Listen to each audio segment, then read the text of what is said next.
Não falta assunto polêmico hoje aqui no Gazeta Esportiva. No último dia 18 de junho, o presidente da República, Jair Bolsonaro, que está com Covid-19, assinou a medida provisória. Que número é, Celso? 984/2020. 2020. Essa medida passa aos clubes mandantes os direitos de transmissão dos jogos. Para entender o que isso significa, né, no mundo do futebol, nós vamos conversar com o advogado André Freitas, que é membro dos Tribunais de Justiça Desportiva da Confederação Brasileira de Beisebol e da Federação Paulista de Futebol Society. Boa noite, doutor André. Muito obrigada por nos atender. Essa medida provisória, ela acaba, então, com a obrigação de anuência do clube visitante para o televisionamento, digamos assim, das partidas?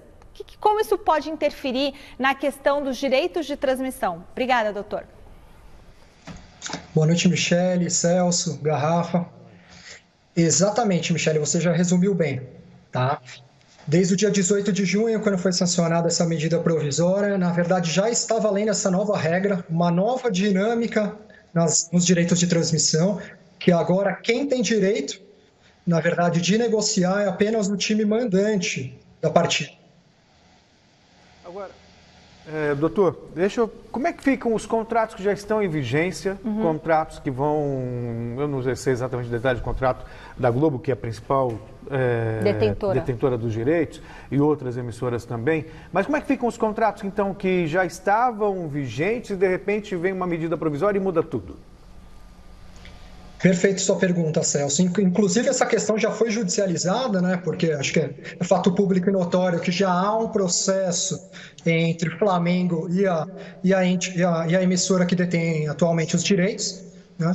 Ela alega exatamente isso, que a assinatura do contrato foi na sanção da outra lei, foi na vigência da outra lei, e que a medida provisória não alteraria essa situação.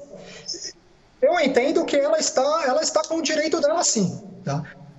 Apesar de a medida provisória vir a criar uma nova regra, essas regras não valem para os contratos que já estavam em vigor. Agora, doutor André, boa noite. Como o nome já diz, medida provisória.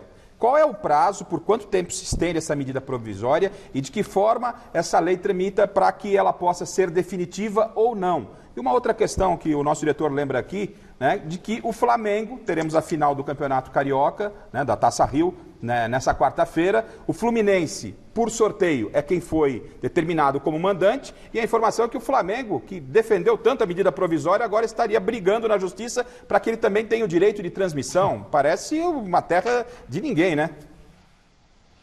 Vamos lá. Eu acho que é muito boa a sua pergunta por um ponto. Quando a gente pensa em medida provisória, agora justamente nessa época de Covid, de pandemia, é a necessidade de ser criada essa medida de urgência, uma medida de urgência de extrema relevância de acordo com o contexto social que a sociedade está vivendo. Tá?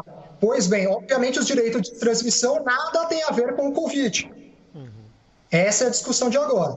Tá? O prazo é de 60 dias, prorrogáveis por mais 60 dias, quando então vai para as duas casas do Legislativo, para que seja todo o processo de tramitação, para que seja convertido em lei, volta à mesa do presidente Bolsonaro quando ele vai transformá-la em lei ou não. Tá? Agora, óbvio que em relação ao Flamengo vai ser uma grande confusão. Ele, por um lado, ele está nesse litígio com a emissora que detém os direitos, mas agora que ele se deparou com uma situação de que ele não sabe o que fazer, vai ser a partida mais importante até agora do primeiro semestre, ele não sabe o que fazer. E aí ele está na mão do outro clube, que é o mandante no caso. Claro. Doutor, mais uma pergunta que eu faço. Eu sei que a sua área é o direito, mas eu vou estender a questão também. Em outros países, e com o futebol é muito bem desenvolvido, país de primeiro mundo, eu falo da Europa, existe uma liga. Então não existe esse interesse particular de você querer vender um mando de campo, os direitos de transmissão do seu jogo. A liga cuida de tudo e esses direitos são compartilhados e divididos entre os clubes. Ou seja, o Flamengo não está na contramão do que há de mais moderno e bem executado no mundo do futebol, no mundo dos esportes?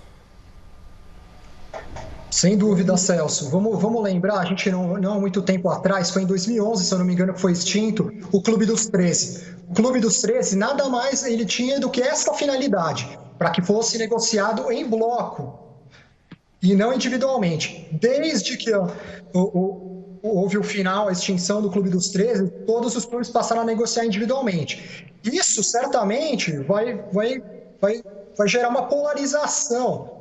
Então, se o futebol brasileiro já está numa certa polarização de que Palmeiras e Flamengo, de clubes que tem uma vida econômica mais saudável do que os demais, eles vão, obviamente, se destacar. E essa medida provisória certamente vai auxiliar ou fomentar ainda mais isso.